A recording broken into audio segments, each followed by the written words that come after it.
The Rise of Federations, Season 1, The Birth of the Federations, Episode 1, Galactic Dawn. A long-standing era of peace, unseen in the galaxy for centuries, had begun to quietly crack. The radiant cities of the Solaris Union, with their towering spires reaching toward the sky, were symbols of science and progress. But beneath those towers, shadows stirred. Unaware of these looming threats, a young pilot named Aeron Valen stood in the graduation hall of the Solaris Academy. His uniform was brand new, but his heart had already entered the battlefield. Pilot Valen, your first assignment: ensure the diplomatic convoy's safe passage to Elyndra. The commander's voice rang out with metallic clarity. Aeron saluted and exited. The mission seemed simple, but no mission that starts with diplomacy ever truly ends that way. At the same time, the Draconis Imperium's flagship, Crimson Fang, emerged from the orbit of a gas giant and set course for neutral space. Within the ship's throne chamber, young Princess Kira Draxel cast defiant glances at the generals clad in Imperial armor. "I want to attend the diplomatic summit with Elyndra," Kira said. "We cannot ignore the possibility of peace." General Varrock grumbled, "Peace is the invention of the weak, but we are still Draconis." Kira stayed silent.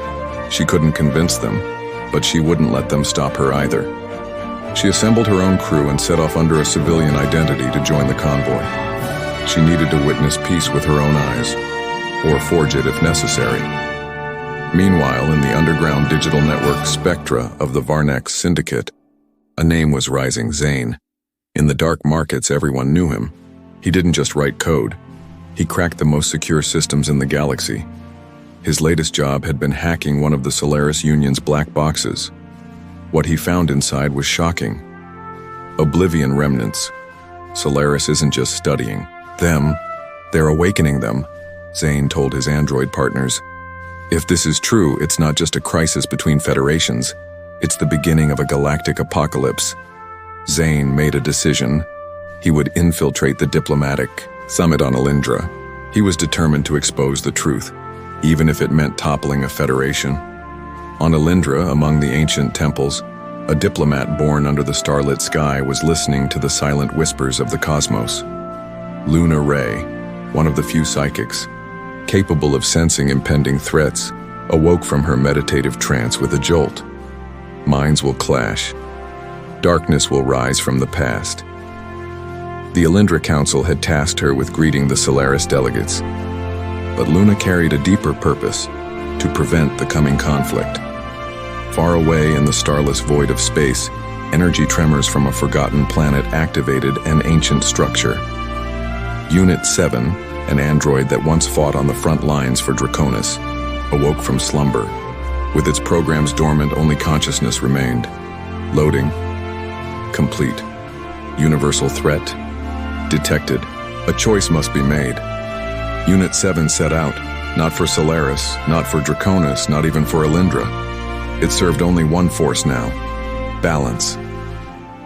On the space station Nexum, where the summit was to be held, representatives of all federations began to gather.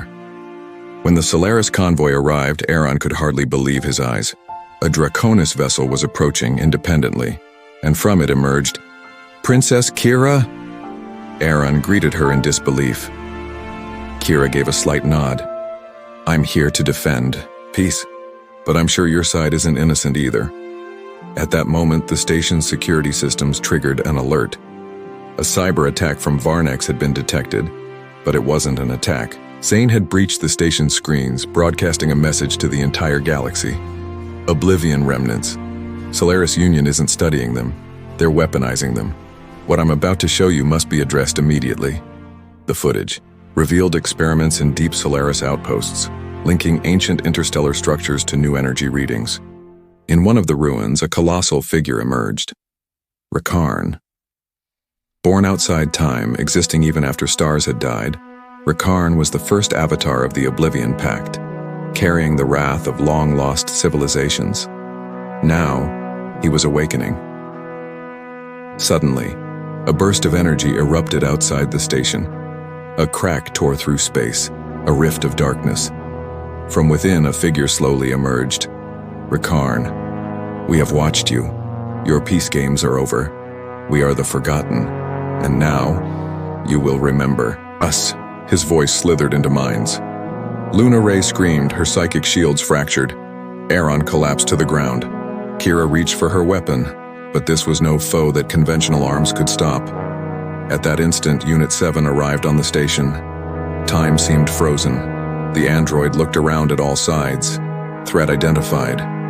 Rakarn must be eliminated, but I cannot do it alone. Zayne seized control of the station's system, stabilizing the platform. Then we work together. But these Federation rivalries must end. Kira nodded. If we don't forge peace now, there will be no future left to save. Aeron helped Luna to her feet. Maybe this is how Galactic Dawn truly begins, through unity. Before the stars could fade, the first light shone, a spark of hope. Fighting together was better than vanishing alone. Galactic Dawn had begun.